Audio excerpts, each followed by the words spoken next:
Kaj dobimo, če napihnemo Dusterja?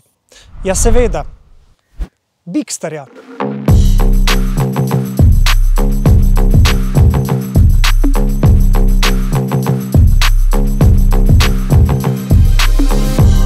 To je torej Duster za tiste, ki potrebujete več prostora za svoje pustolovščine, za potnike, pa tudi za prtljago. No, kje Bigster celo podira rekorde, pa pogledamo po kratkem povabilu. Seveda vas vabim, da se naročite na naš YouTube kanal, da ne boste zamudili nobene izmed takšnih zanimivih premier. This car is unmistakably very close sibling of Duster. Are they actually the same car? No, they are not the same car. This one is an evolution of Duster, and we make a lot of changes to it to adapt it to the C-SUV market we want to conquer with Dacia. There is an evolution in what Dacia is. The DNA of Dacia is, of course, value for money, no question on that. But now that we are gaining market share, gaining new clients, especially here with Bigster on the C segment, we realize that there are more than that. The essentiality of the car, the fact that there is not much technology in our car, is very much appreciated. And of course, now the design comes in the reasons for purchase, because we've been working hard on the brand identity to attract new customers, new clients. We've been changing the tone, the style, the colors and trims of our cars in order to present something which is more robust and outdoor, more fresh. But does it mean that Dacia cars will become a little bit more expensive now? Dacia cars are not becoming expensive because the trading price of the C SUV is above 35,000 euro today. It was less than 30,000 euro 5 years back. And this is where Dacia arrives. Dacia je vstopila v višji segment, v segment C, kot mu sami pravijo. Torej v enega najbolj priljubljenih in zahtevnih segmentov v Evropi. In s čim ga bodo napadli? Celo z rekordi v prostornosti.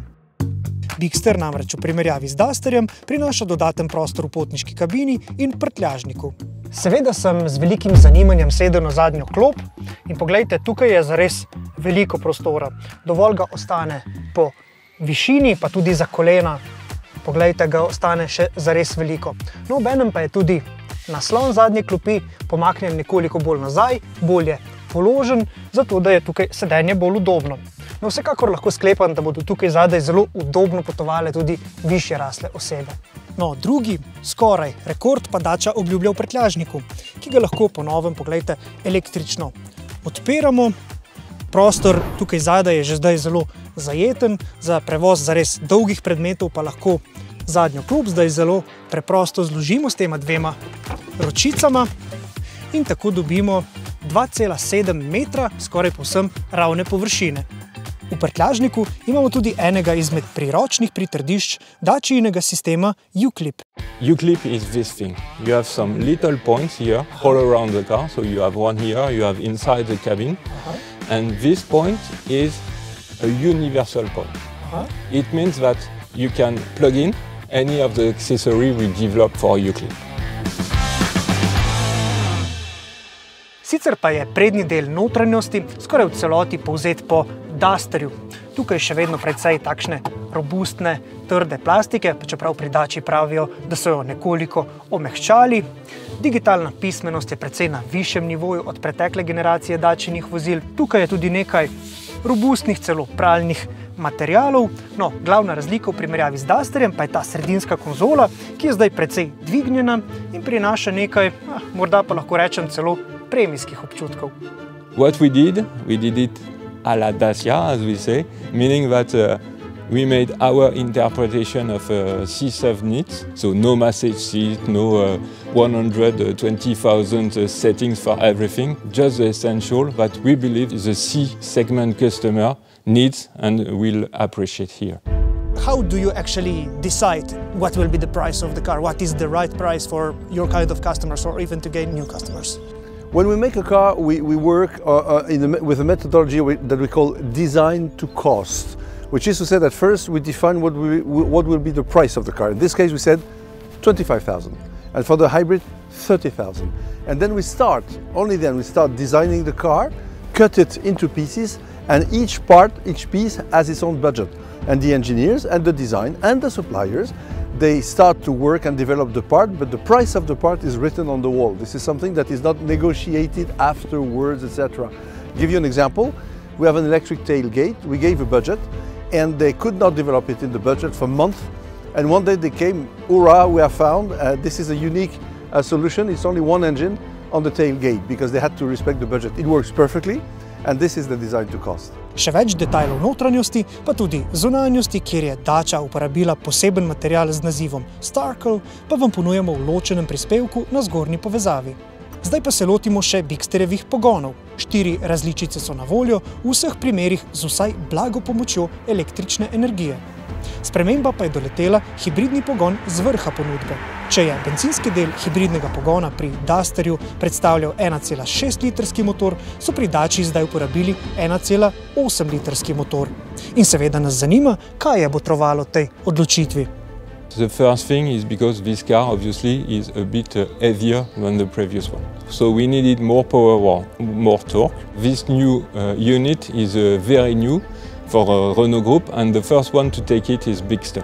It will go most probably on other models, but we are the first one to take it. In kakšni so prvi občutki izza volana s tem posodobljenim hibridnim pogonom? Prepoznali ga boste po nekoliko bolj robustnem zvoku, ki pa v resnici karakterju tega avtomobila zelo lepo pristoji.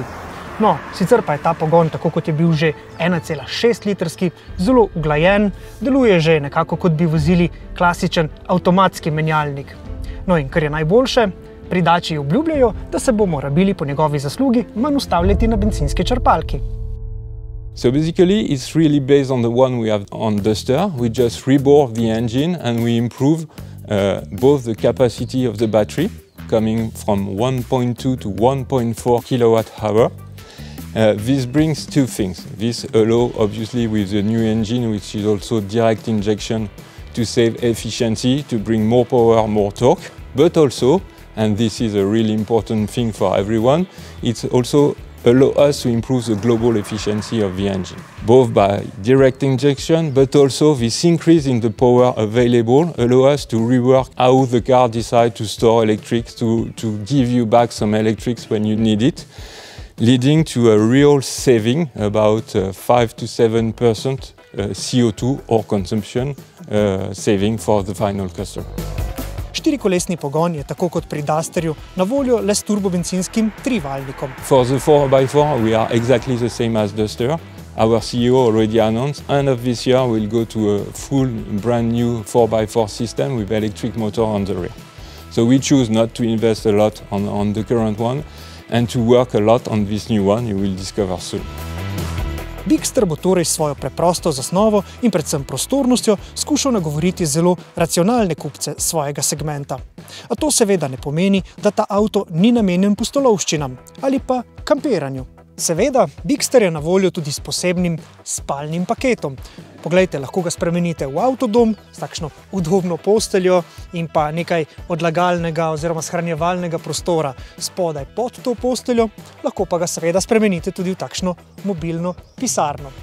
No in prav takšen spalni paket smo v naši oddaji že preizkusili, prespali smo namreč v modelu Jogger. No in predlagam vam, da je prav ta video vaš naslednji klik.